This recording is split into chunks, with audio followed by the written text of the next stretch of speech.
My name is Cerebral Tackle, I'm a fishing nerd. Casting lines, catching dreams, that's my word. With a rod in my hand, I'm always on the prowl. Reeling in the big ones, hear me hollering loud. Subscribe to my YouTube channel, join the crew.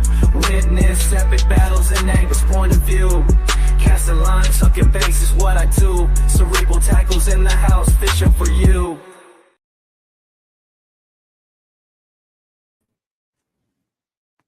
Hello, everybody. How's it going? Thank you guys so much for joining me on kind of a random Friday stream. You know, I don't do a lot of live streams. I'm going to try to turn that around a little bit, but I appreciate you guys for being here. Let me know, guys, in the chat. I hate the old, let me fix something over here. I hate the old hit a one, but, you know, yada, yada. Let me know by hitting a one if you guys can see me okay and all that good jazz. Let me know if the volume's good. Dealing with the still relatively new microphone and trying to get all this figured out. So, alrighty, appreciate it. Just got you guys here plus one other. I have a feeling I may possibly know who that other person is. If you know, you know. Anyway, so guys, today I want to talk a little bit about the current events that were going on, discuss a little something that has went down since I last spoke about the Swindle versus Trey McKinney thing. Everybody claimed, oh, you're just a gossip channel, just you're making it up, no witnesses, whatever. I've talked literally to folks on both sides. Okay.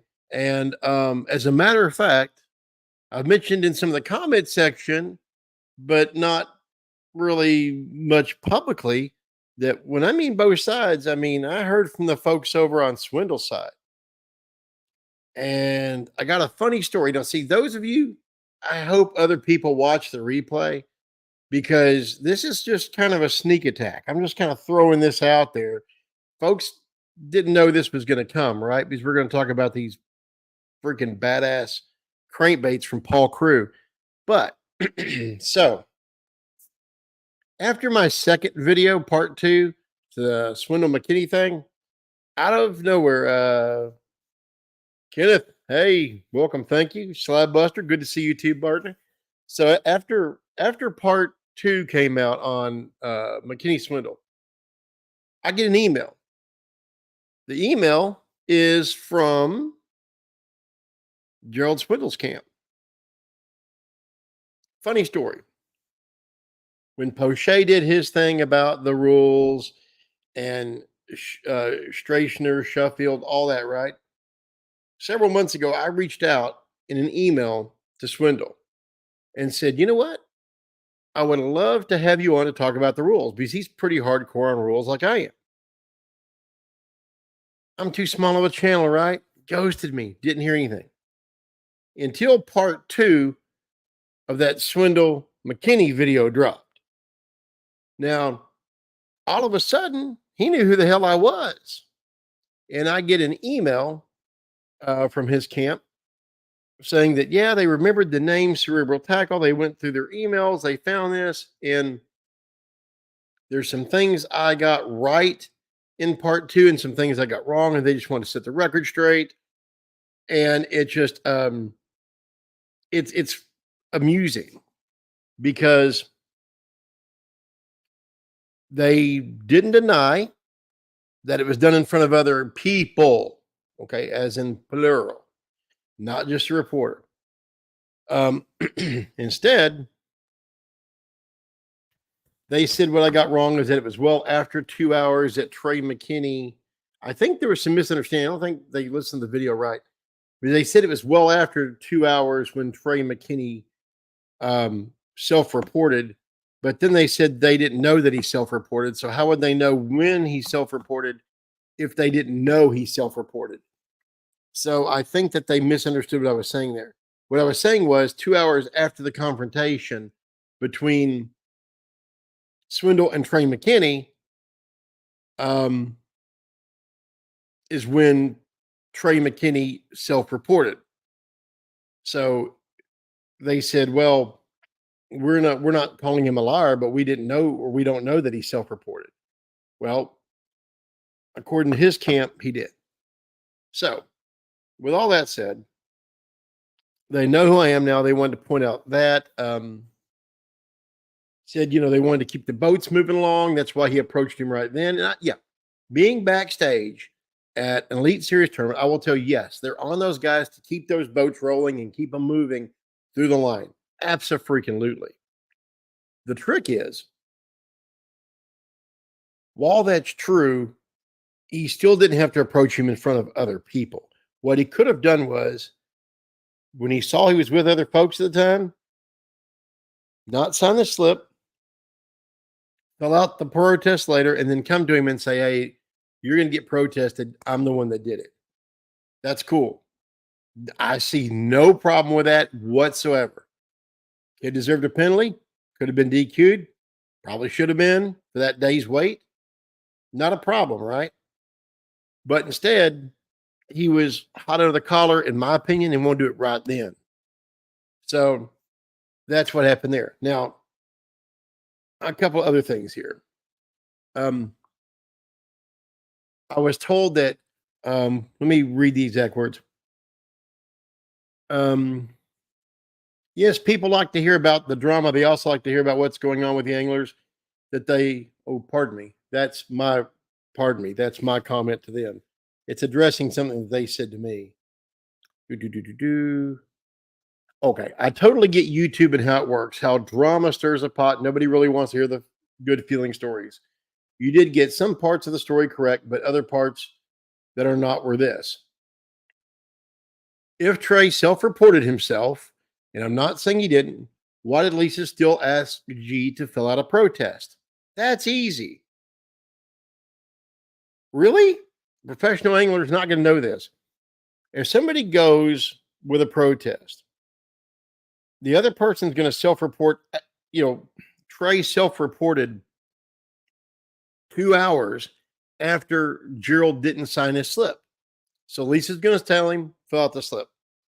Then later, the kid still self-protests. Why does Gerald still have to fill out a slip? I'll tell you what, or not fill out, not sign a slip, but fill out a protest. I'll tell you why. Because as a tournament director, you want both sides, right? You've got one person that's protesting another angler. They want that in writing so that when the other angler comes to them or they approach the other angler, let's say the other angler doesn't self-report and they go to them. They want to know what their side of the story is. They want to have them both so they can parallel them and know what they're dealing with in that angler. Common freaking sense. That's why G still had to write up the protest. It was not because the kid didn't self-report. It's because I would have done the same thing. I've done the same thing being in charge of tournaments. I've done the same thing. You ask both people to lay out their side of the facts so that you can weigh them, make the proper decision, be done. That's number one.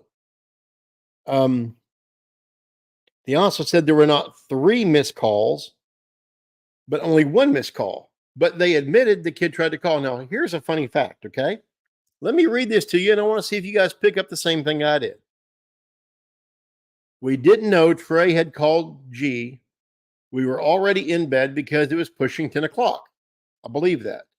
As many people have heard, Swindle has this no phone policy after 5 p.m. That's fine. That's probably healthy. But after hearing about it, after hearing my video, we did notice 1 call from an Illinois number not knowing who it belonged to. There were not 3 calls, and I will say this. Gerald approached him face-to-face, not via text or phone call. He looked him in the eye. Yeah, he looked him in the eye with onlookers. And again, I'll say all along, that's crap. You can go man-to-man without going man-to-man with an audience. Man-to-man with an audience is grandstanding, in my opinion. Man-to-man with an audience is trying to King Kong that crap. And, wrong. Did he have to move his butt out of the way? Yes. Do I believe he was in a very short time frame when he's going to make the decision to sign the back of that slip?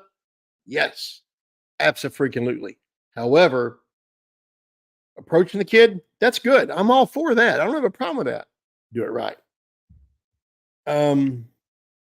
Also said, did you know the same thing happened on Saturday? Another angler had to sit out, was reported by a different angler, and you never heard anything about it? So Swindles Kim's claiming that somebody else also broke a no wake violation there and had to take a penalty. Do I believe it? It's quite possible. I'm not gonna call them liars. Okay. With that said, why didn't we hear about it? Now I'm saying that because sometimes things for both bass and MLF kind of get swept under the rug a little bit. And I'm wondering if that's not what happened. I'm wondering if it's not a situation of just not everything makes the press release. Sorry, I was trying to see Kenneth's comment there. I'm blind as a damn bat.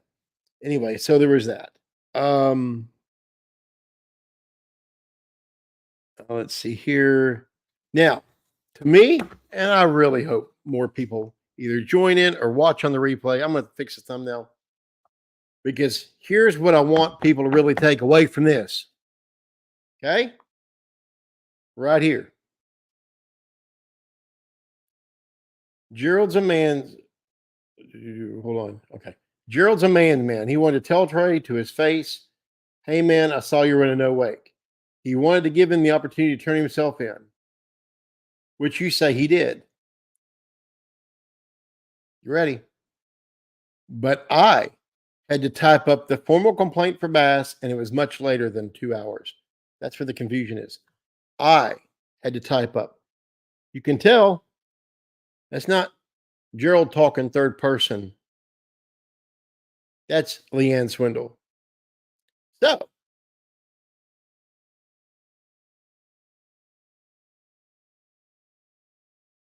man didn't type up his own damn protest. Just letting that hang out there for a minute. Just drop shotting that for a second. Okay. It was so important. So important. He had to call out the kid in front of other people. So important. He made a video saying he had to stay up at night writing out a protest. He said this. He said this. His freaking words. He said he had to stay up at night. I wish I could go back and play the clip, but I'm not prepared right here. This is thrown together. He said, why did I stay up all night writing a protest? He didn't.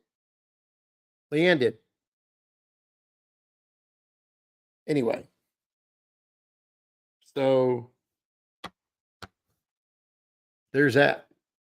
I just found that interesting. It was so important to call the kid out and so important to protest, but you're not going to write up your own protest. So anyway. So to all those swindle apologists that said I got it wrong, yeah, you know who you are. So a little bit of that. Now, one other current event before we get to these sweet ass crankbaits. The whole letter circulating around about how the anglers need better leadership and they're going to go forward and, you know, designate folks to handle issues for them and all this. Some of the people that are responding to this, like reportedly Swindle's one of the first people to respond to this. Are you freaking kidding me? Yeah, we want that guy policing people. We want that guy holding court, beating his chest.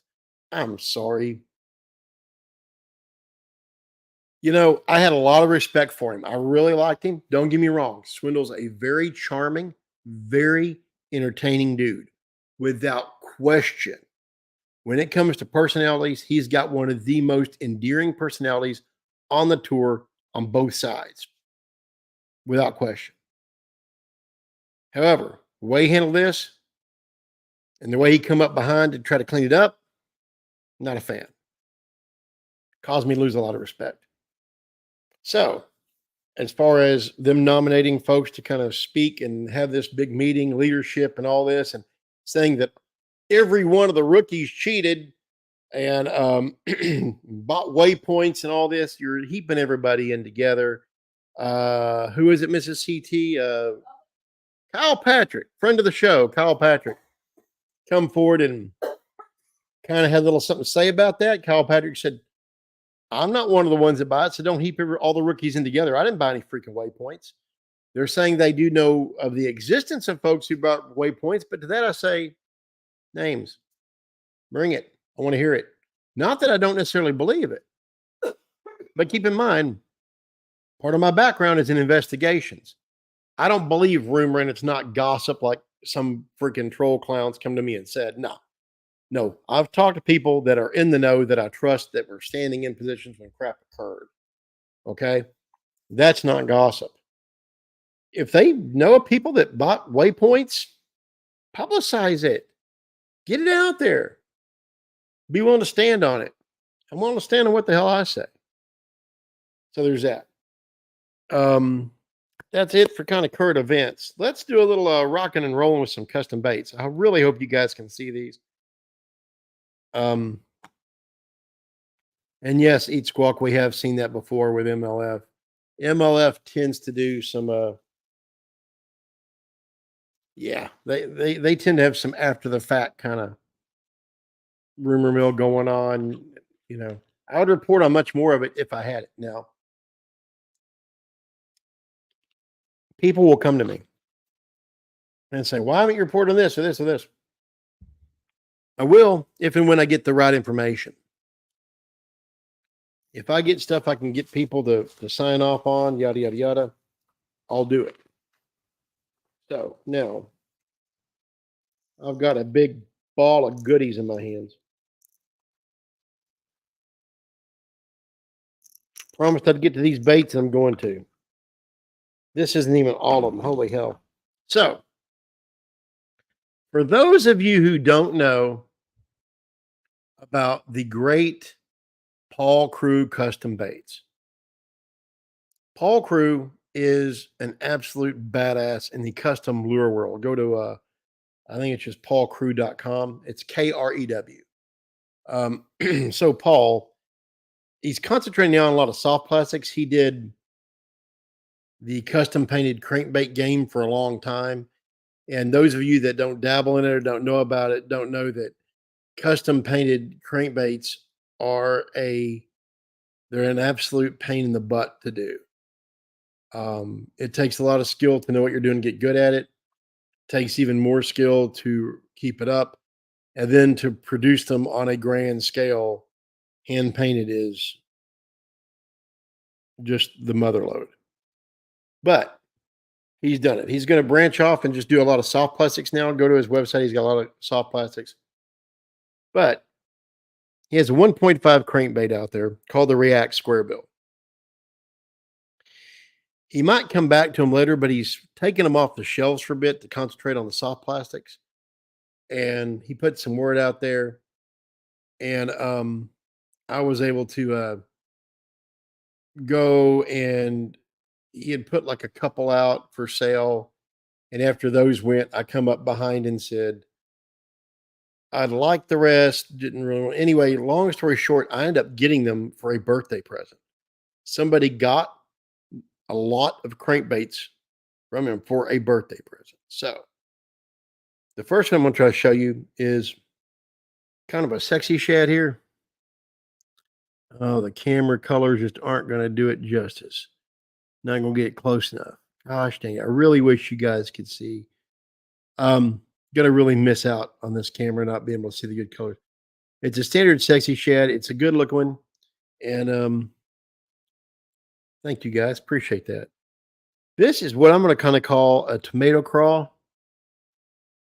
Boy, I really wish we could get better. I wonder if there's anything I can do to change this. Let me see here. I'm getting a lot of blur. There's some detail I really want you to. Thank you guys for the birthday wishes. I appreciate it. Can y'all still see me? Okay. I'm going to do something here in a moment. Okay. I was going to try to fix it, make it a little bit better, but apparently I can't. Anyway, so that's kind of a good tomato crawl, but I wish I had the proper names for these. He didn't have all these on the website, but some of these are some older models that were in his personal stash that we're able to get a hold of. Check out this kind of a chartreuse crawl there. Look at that bad boy. Nice chartreuse splatterback back. Nice pearl crawl belly. Mhm.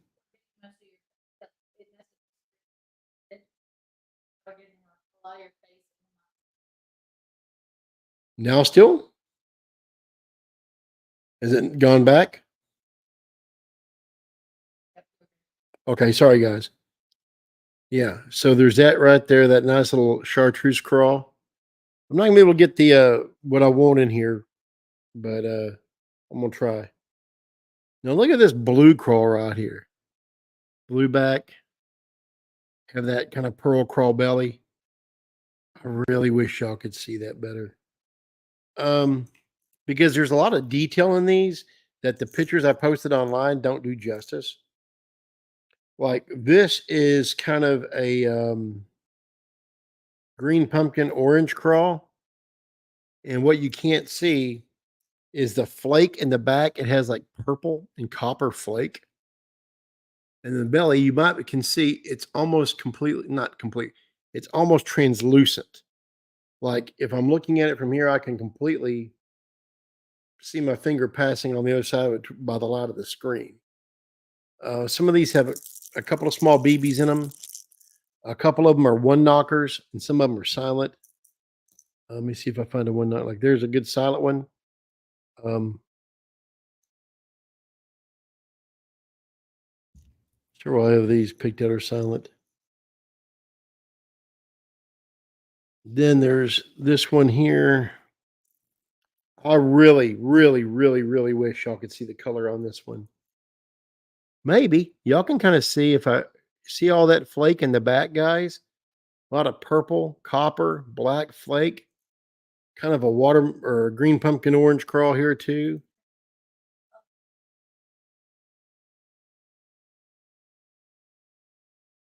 Look at all that flake in the back. Sitting there glimmering. Freaking gorgeous little badass bait right there. Love that thing. So, that's those there.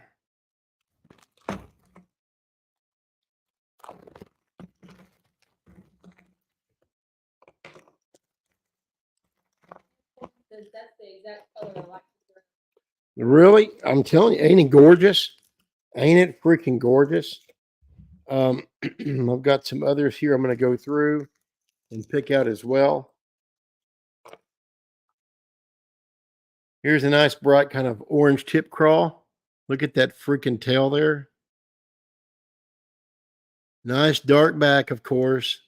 That pearl crawl underbelly, but that orange fire tip. Here's one of those one knockers. It's another kind of just kind of a good reddish crawl. And this has a good splatter back. I'm gonna try to turn it where you guys can see if you can. It's harder to see the splatter back, but there's all kinds of the red paint, splatter back on the back of this bad boy. Freaking gorgeous. Grab a couple more. Well, that's another one of the chartreuse crawls that we looked at. Some of these have mates, some of them don't. Look at this kind of citrus shad bad boy there. Another one knocker. Oh man, goodness gracious. This is going to be kind of a copper nose bluegill, and I'm really going to try to get the sides here. A nice copper nose bluegill pattern, but what I want you to look at is right up in here, right towards the arch of the back. I'm going to try to turn it. It's hard to see. but there's like scale effects of really small copper flake. Boy, it's so hard to see. You can almost see it right there and right there if you look close. That kind of copper glow right there. Freaking gorgeous. Another one with just a couple BBs in it. Let's see what else we have. A kind of a bad shad pattern. And I'm making sure.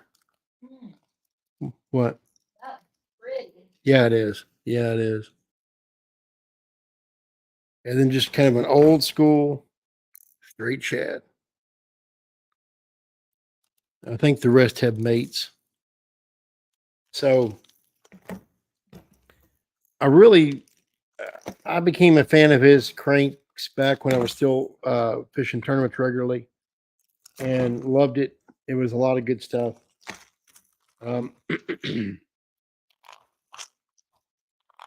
But it's like I don't get out to fish as much as I'd like to, obviously. Really wish I could. And if I did, this is what I'd be throwing. Lost my other Ziploc. But anyway, I'll worry about that later. So I might put a couple online to sell. I don't know yet. They're really freaking gorgeous, and his work is great. I have some split rings coming in the mail. I'm gonna pair them with a number 2 split ring. The owner hopper wire is what I'm gonna put on there, and then number 4 trebles. On the trebles, I'm probably going to do what I like to do. I'm either going to do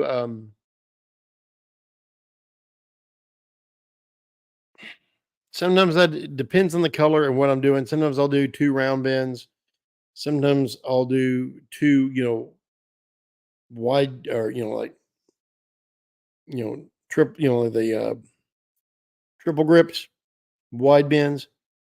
And sometimes I will do a triple grip angled in the front and then do a round bend in the back. And the reason why is that way, if you get any fish kind of short strike and slap in the back of that bait, you're more likely to catch them on that round bend treble from the back. Sorry, I keep looking down here. I mean to look here, but I'm used to being on the other device, so I'm screwing up my camera work. Anyway, so I'll put the round bend on the back and the triple grip up front. If I think it might get some slapping action on the back. Exactly. Love those KVD triple grips. And I will sometimes too.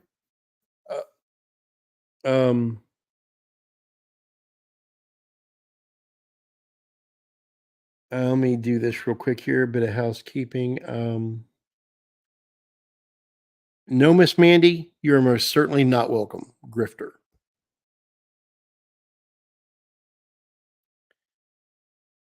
Sorry you guys had to see that. There's a person from another community that was I'm not going to bring that drama here. You want to talk about drama? My channel ain't shit compared to what happened.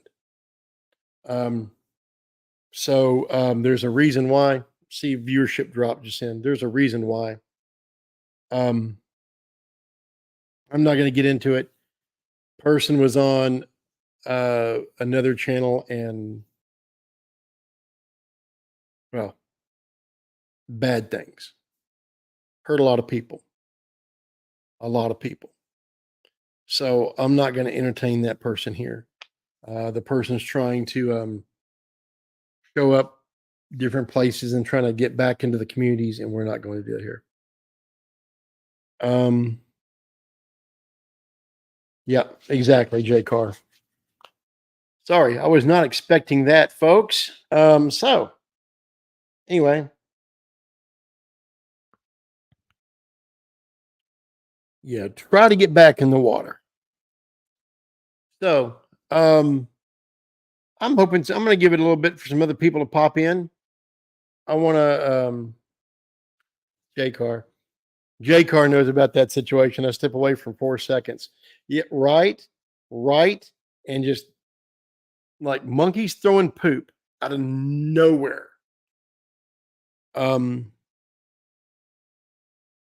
Sorry, that shot my wheels off. I was not expecting that person to show the likes around here. Anyway, so with all that said, let's hope we get some more people in here. What topics do y'all want to talk about? Anything y'all want to ask? Anything going on in the fishing world y'all want to discuss? I figured I'd open it up for a bit before shutting it down. So I know we got a couple people in here that besides the mods and myself. So if there's anything y'all would like to see, let's talk about it. Ain't nobody coming. You know, you're probably right, but you're here.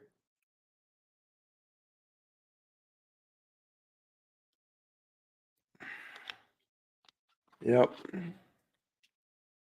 He's here. He showed up. Thanks for the view. So, yeah, anybody want to talk about anything? Let's see here. Let's see. Yeah, the video of him busting his butt going in. Hey, Chad's Adventures, how you doing? How you doing? Yeah, man, those two out there horsing around, busting their butts, falling in the water. I want to tell you something about Kyle Patrick. He's a good dude. He's really nice to the media. I think he's a genuine guy. Fun to interview at Fork, fun to interview during the Classic. He's a good dude. So it's always fun watching him. Mercer's interview with Jocumenson, wasn't it? Got some play over on Uncle You Know Who's channel. And Uncle You Know Who was just singing his praise. Oh, such a good guy. I don't know that he's not, but I don't know that I've been around him. I haven't spoken with him. Yeah, Lee. So anyway, Uncle You Know Who was screaming, holler, not screaming, holler, literally, but praising him, yada yada yada.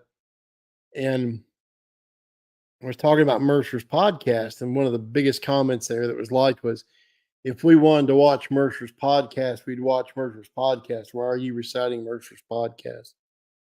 Which was kind of funny. I like Mercer. We haven't always agreed on everything, but that's fine. Your friends shouldn't agree with you on everything. And he's always been good. Let's see, Chad lost 4 bass on Wednesday that would have went 18 plus inches. Oh. Ow, Chad, that's bad. Kenneth, tournament more, man. Good luck to you. Get out there and whack them. Yeah, good luck, man. Go out there and take care of. Man, and Kenneth, only if you don't mind telling us, man, where are you gonna go fishing at? Yeah, Chad, that's freaking painful. I have some of the most every freaking tournament. It's like I would come in with a lost one at the boat or got broke off story. And I'm glad I had a boater to back me up on it, because otherwise it would just be like, oh, here he comes again with the story. I had the worst luck. One night tournament, I was fishing up against the dock early morning of that next morning. And I was flipping a Nico rig with OSP HD worm. It's kind of a fork tail worm. And I was Nicoing it and pitching it up this dock. And it was a rod that I had taken out of retirement. And like a rookie, I didn't check the drag before throwing it.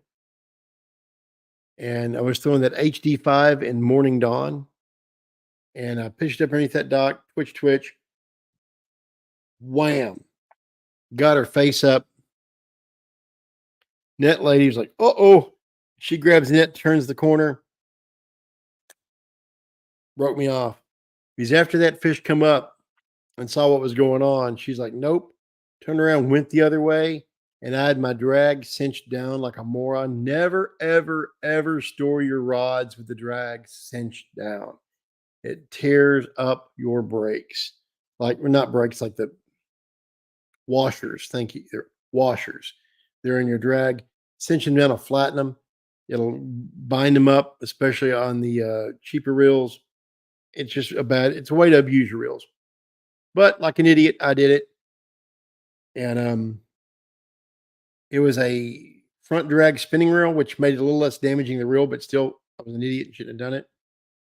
She ran the other way, snapped me off. Easy 7-8 pound fish.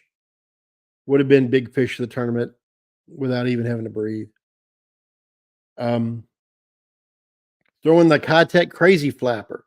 You guys got to look up the Kitech Crazy Flapper. It is one of the most underrated freaking baits on the planet.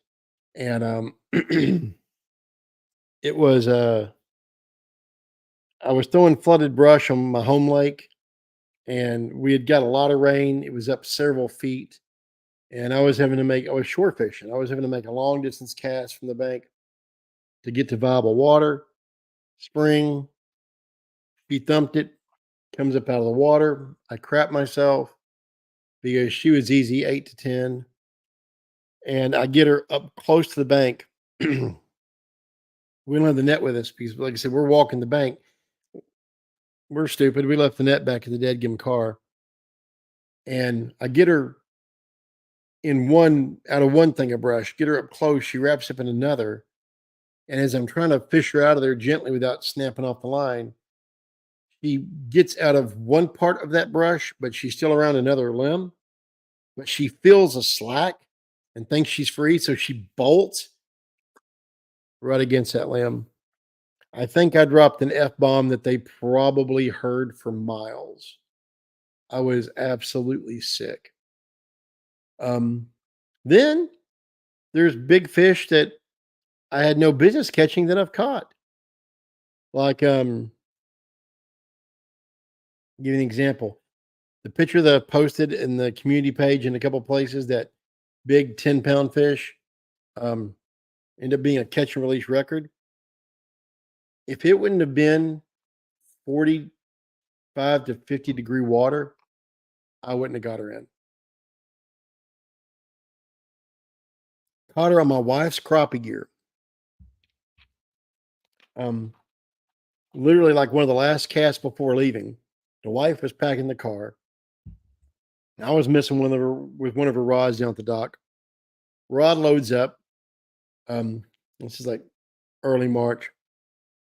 I get her up to the surface.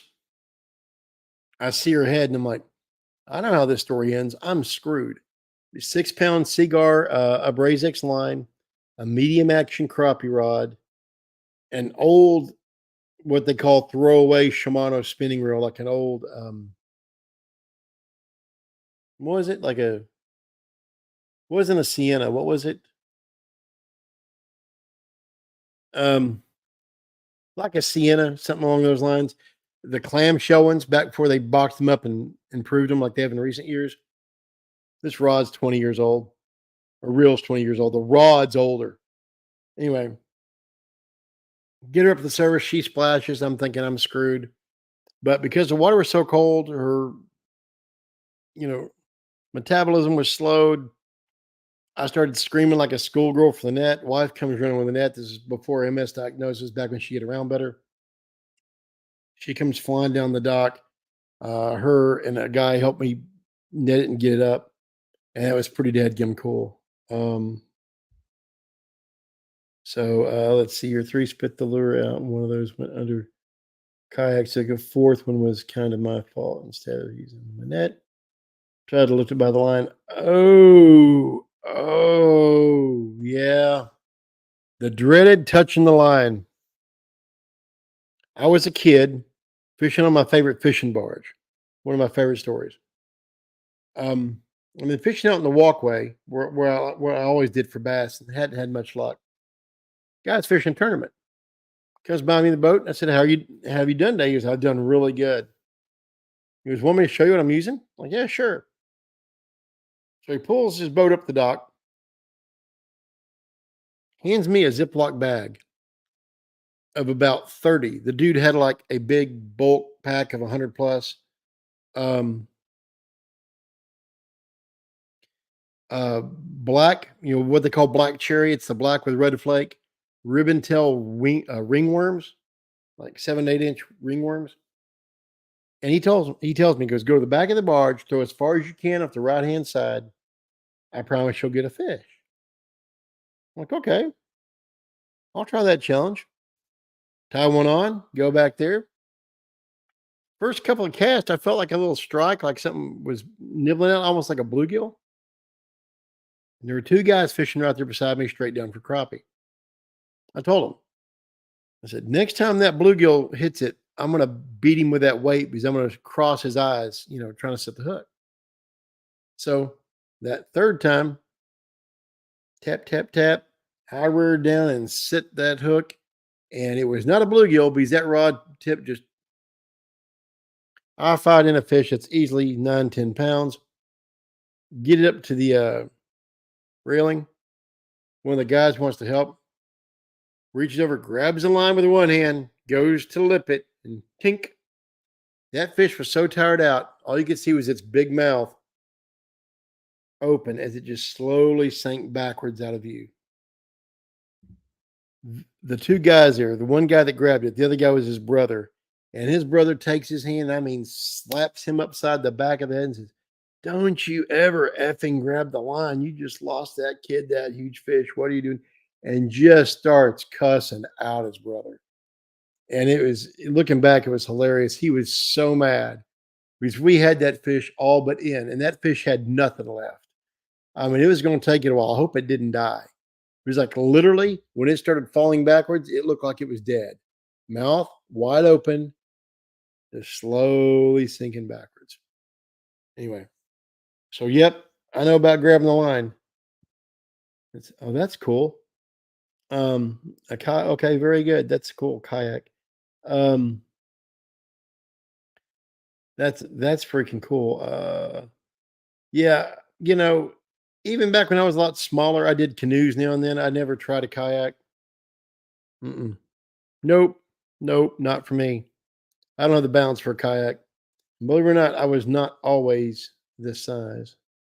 I was a hell of a lot smaller, and I wouldn't touch a kayak. So let's see here. I think that about wraps it up. Let's see. Where's my other Ziploc? I'll finally. Dadgummit.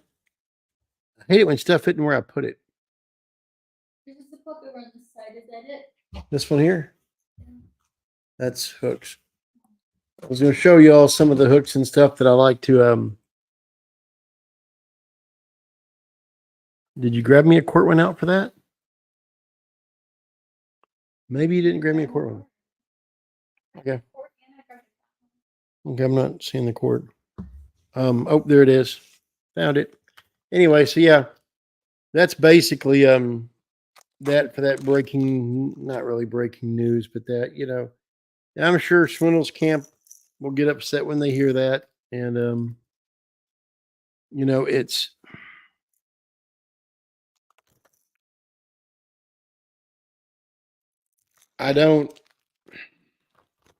y'all know how I feel on that by now, so I'm not going to rehash it. I am a stickler for the rules, and I'll tell you, as a tournament director, as a president of a club, someone that's responsible for other people on the water, it's our worst nightmare to have to DQ somebody or give them a penalty. We hate it. It's not fun. Not something we take pleasure in doing. Every time we've had to do it, I've felt sick in the pit of my stomach.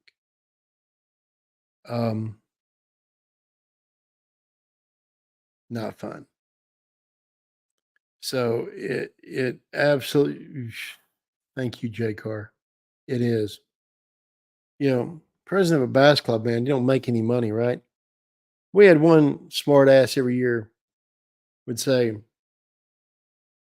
y'all did so good, y'all need 100% raise. Thanks.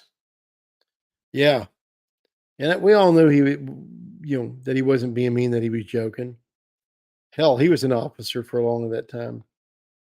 But yeah, it's a thankless job, and we have to drop the hammer on people. We don't do it lightly. Um, we keep things fair and across the board. Um, you know, it was yeah, exactly, eat squawk. Exactly. Exactly. That's why when the wife and I we go fishing now, we do a lot of catch and release, whether it be crappie, bass, whatever, because we don't eat a lot of fish from reservoirs. If we go to a stream and trout fish, yeah, we'll tap that walleye, sweet clean walleye, stuff like that. But we'd never have really eaten bass. I haven't eaten bass since I was a little kid. Um, Crappie, I'm careful for at reservoirs these days. You can get in some stuff that penicillin won't take care of. So that's basically that. If there's any other topics y'all want to chat about, we can talk about them. Um, I'll give it here a couple minutes, and if there's no one else chiming in with something, we'll wrap it up for the evening. Bass and and J Car. I don't know. I just can't. I just can't eat bass. I just can't eat bass. Um, Channel cat's okay out of the right reservoir. But if any of y'all keep fish now, especially channel cat and crop, you'll know they have a lot of those parasitic worms in them. Last time I kept a buttload of crappie on my home lake, got home to clean them, they had tons of those worms in them, and I just no, I'm not. Um, and the catfish had them too. Uh, Mrs. CT, that man, that reminds me. Holy crap! It's been so long ago.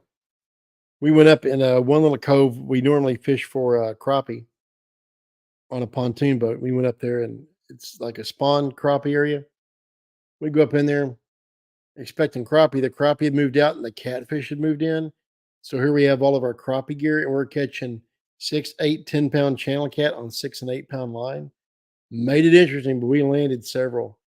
Got broke off a few. Um, yeah, right. Let's see here. Yeah. Oh man, yeah, and yeah, yeah, J Car, like whenever you have your own property and you know what goes in and comes out, it's a lot easier to work with. You don't get a lot of the crap. You get public waters, people dumping stuff and being careless about how they treat the water. Anyway, I guess one last thing on these crankbaits. Not a lot of you here, so this is going to be for y'all and for the replay crew, okay? On a couple of these baits, especially the shad style baits, I was thinking about possibly doing the old feather treble trick on the back of that as a teaser. It's popular with some, not popular with others. So if you in chat, live comment, or a comment section later, let me know what you think about that. I was toying with it. I used to, obviously, jerk baits are going to always have one on. Obviously, top waters, but once in a while I do it to a square bill or a flat side for giggles. It's tempted maybe a red or a black with the crawl ones just for fun. But that's just because I like sexy baits. Not that these aren't sexy enough, but if I can dress them up more, even better. So, well, guys, I'm going to scan through here. I appreciate everybody being here tonight. Let's see here. Gonna find out everybody here. Of course, we had Chad and Kenneth.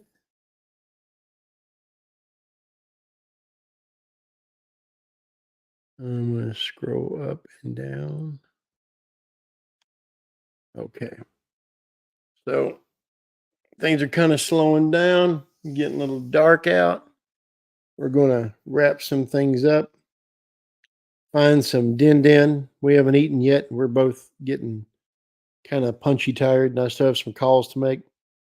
If I hear anything more on any of these situations, of course, you guys, you know me, I'll do what I can to get all the facts straight and get everything together. See, a couple more people have popped in. Y'all might hit the replay, scan back, have some more on the Swindle and McKinney news. Other things that kind of come up that are interesting hearing out of Swindle's camp. And it's interesting. But I do find it's wild who typed up the dadgum protest. If I'm going to protest somebody, I've had to make a protest in my life. I did not have Mrs. CT or anybody else write it up for me. No way in hell I would. Even my wife, even Mrs. CT, I wouldn't. Why? It would need to be in my words exactly as it happened. I don't see having anybody else. I just don't see having anybody else write up a protest on my behalf. That breaks my brain. So, bottom line is, he's not too busy to go call the kid out in front of other people, but he's too busy to do the work of it, the man's work of it, which is not confronting somebody, but putting it pen to paper and signing your own damn name to it. Anyway, that's from their mouths, not from mine. So there's that. Oh, one other thing that Swindle's camp addressed that I want to address, the drama, okay, versus the feel-good stories. Let me go over one thing real quick. In my email back, this is what I said. Yes, people like to hear about the drama. They also like to hear about what is going on with the anglers that they invest their time and money in. All of those autographs, all that merchandise, all those people cheering at the weigh-in, people have a vested interest in this. So yes, they want to know. Now, you combine that with the fact that my live streams don't get a lot of viewers. You guys are seeing. I appreciate each and every one of you here. Don't get me wrong. Thank you guys for being here. My live streams historically don't get very good viewership. Something I'm trying to change. But when I just do regular fishing videos, they don't get a lot either. Now, what does it mean? It means people like the news. They want to hear about what's going on.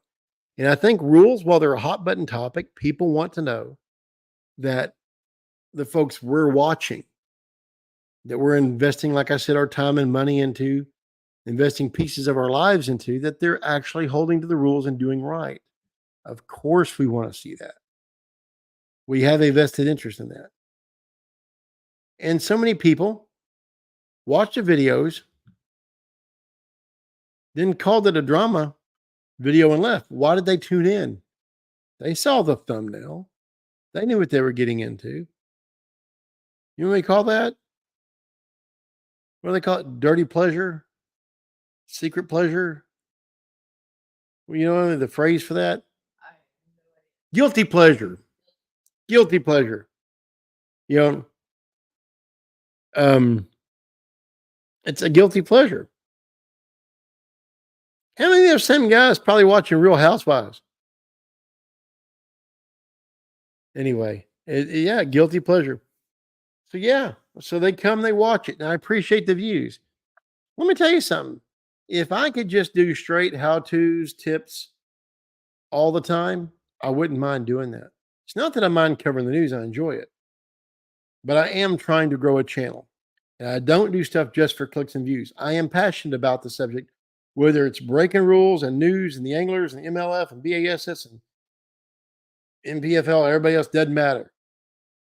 I am absolutely passionate about everything I talk about. I wouldn't waste the time and energy if I wasn't. But it's what people want to hear. My demographics, my analytics, I could show you. My MLF videos get a ton more than my bass videos. And my bass videos get a ton more than my how-tos, my product reviews, and my on-the-water fishing. It's the way it shakes out. So it is what it is. But it's a YouTube channel. And I want to be a little bit different than the rest. I don't do clickbait. I don't do rumors. Does it mean Swindle's side's 100% correct or Trey McKinney's side's 100% correct? Hell no.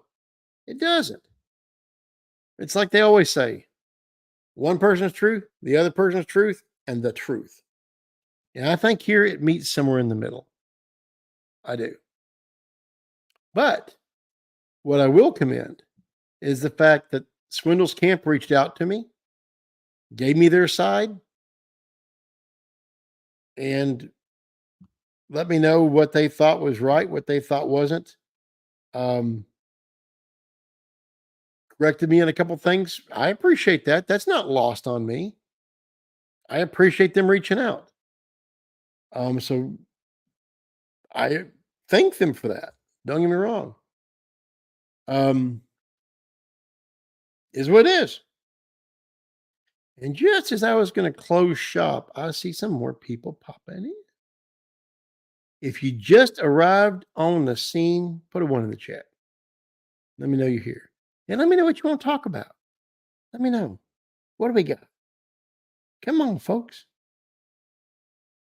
Unless they're just hate views. If they're hate views, thank you for being here anyway. But yeah, is what it is.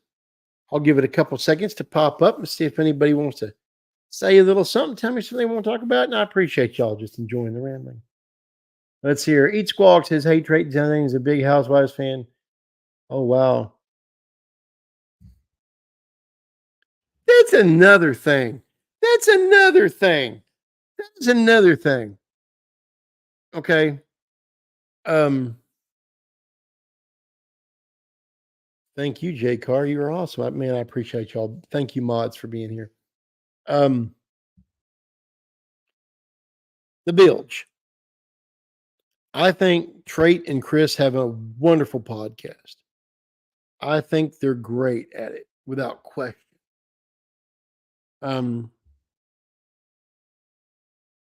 Everybody says they're completely forward-facing sonar. What folks understand is they watch my channel or other people's channel with a preconceived bias.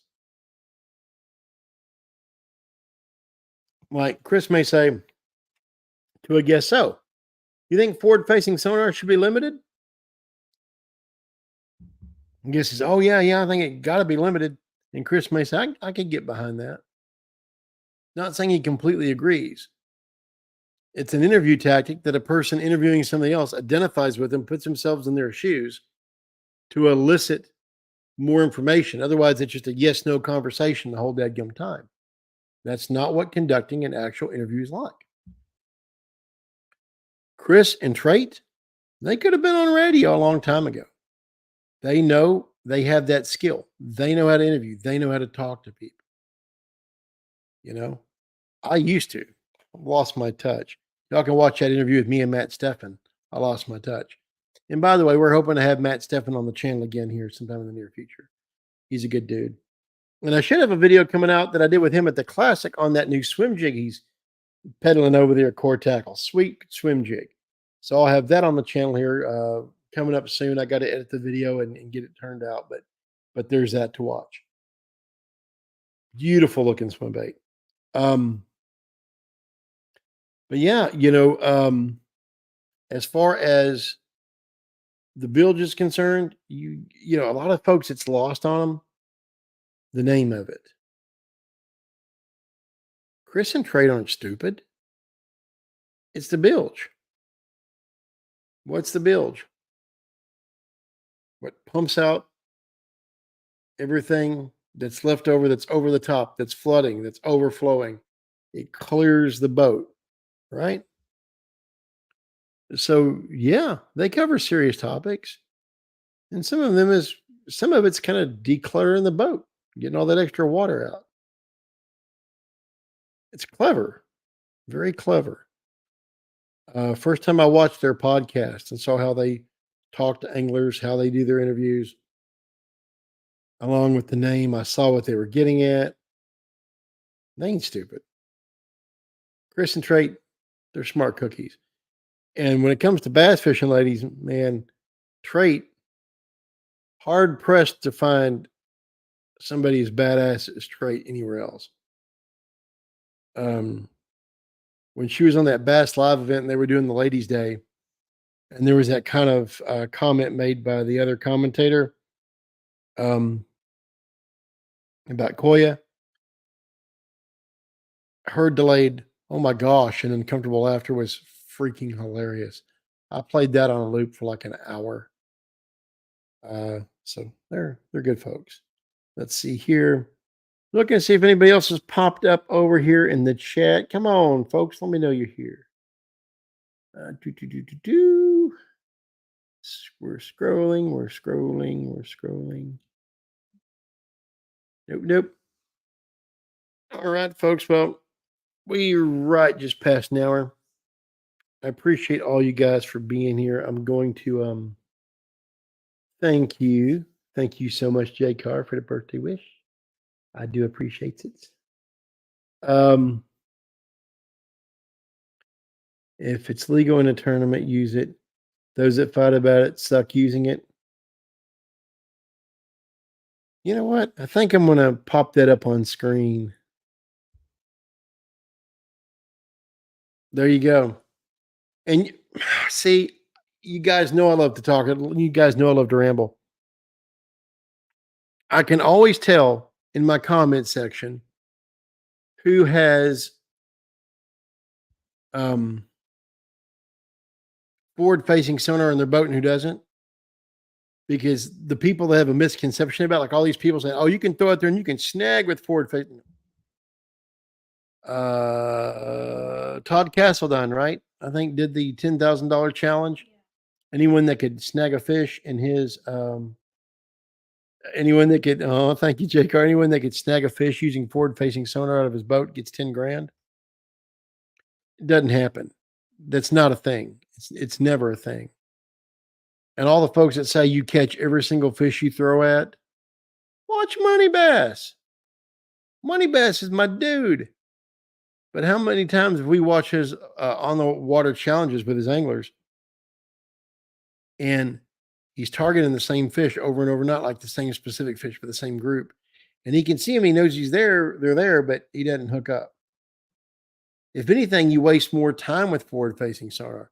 Those without it, in my opinion, that hone their skills, good anglers. I've got no problem. Everybody thinks I'm 100% pro forward-facing sonar. I'm not. But it's legal. Deal with it. And to me, if I was fishing professionally now, I would take the yes, you literally can, J Car. You can literally see a fish come up behind it and say, nah, and swim off. Absolutely can. Now, if I was out there right now, I would want to take Hank Parker approach. Oh, and I don't know. Everybody says, everybody says Hank Parker's crazy about the forward disrespect him. No, some people disrespect him, not everybody. But if you go back and look at what he said since, he's clarified his comments. He's not as in Uncle You-Know-Who's pocket as people thought he was. He said that he has forward-facing sonar and that he enjoys it. And he think other people should too. He just hates that not everyone can afford it. I agree with that. I'd like a portable unit for myself. Had the opportunity a few years ago, looked at the price and said, don't think I will. I didn't have $3,500 to throw at it. So you can always tell the people in the comment section that really don't know what it's about. They make the grandiose statements. Snagging, you catch every fish you look at. But Hank Parker, I don't know where I was going with that. It's a rabbit trail moan story. Hank Parker has always had a philosophy is you don't need to be great at one thing. You need to be good to pretty good at most of everything. Well-rounded. He was right 30 plus years ago when he said it. He's right today with that. If I was fishing, I would want to keep my core instincts of patterning fish,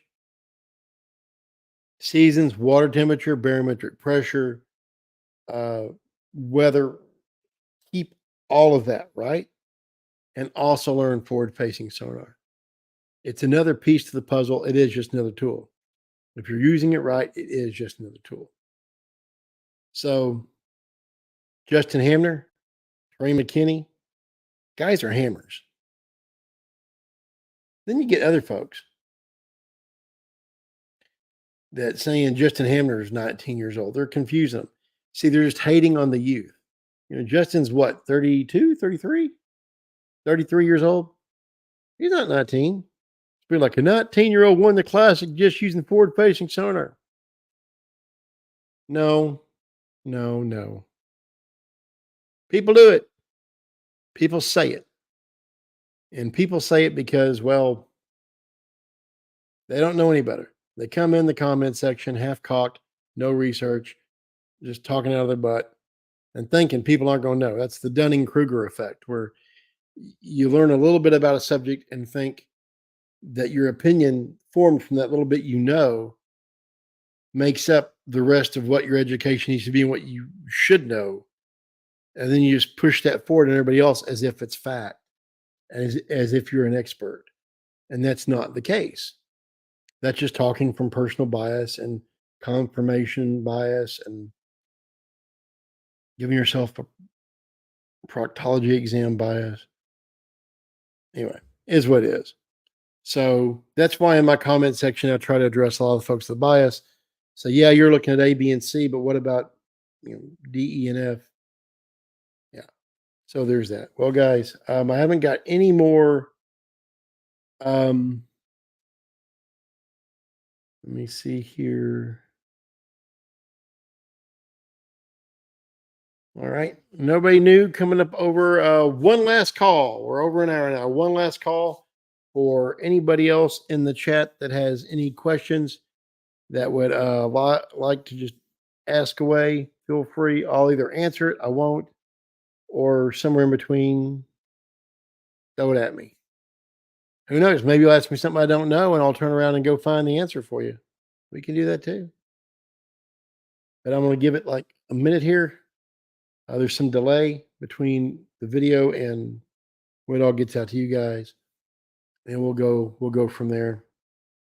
Then we'll wrap this bad boy up. Let's see. This is what I'm going to try to do this weekend here. Let me show you this. I'm going to take all those crankbaits, and I'm going to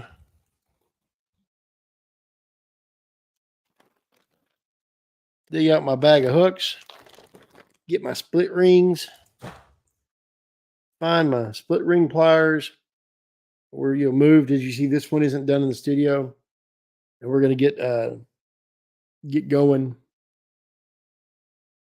getting some crankbaits taken care of. Well, guys, I think that's about it. I think I've given it time for that question to hit the chat. I want to tell you guys, I do appreciate each and every one of you guys for being here. Thank you so much. If you haven't, please hit the like on the way out, and I'll get this thing edited up and popped up for the after crowd. I might edit that one little piece out for the unwanted guest, not to bring down future folks watching this thing. Sorry y'all had to see that. Bit messy. Anyway, thank you guys. Appreciate it. We'll catch you next time. Take good care. Oh, yeah, don't forget, keep it wet. See y'all.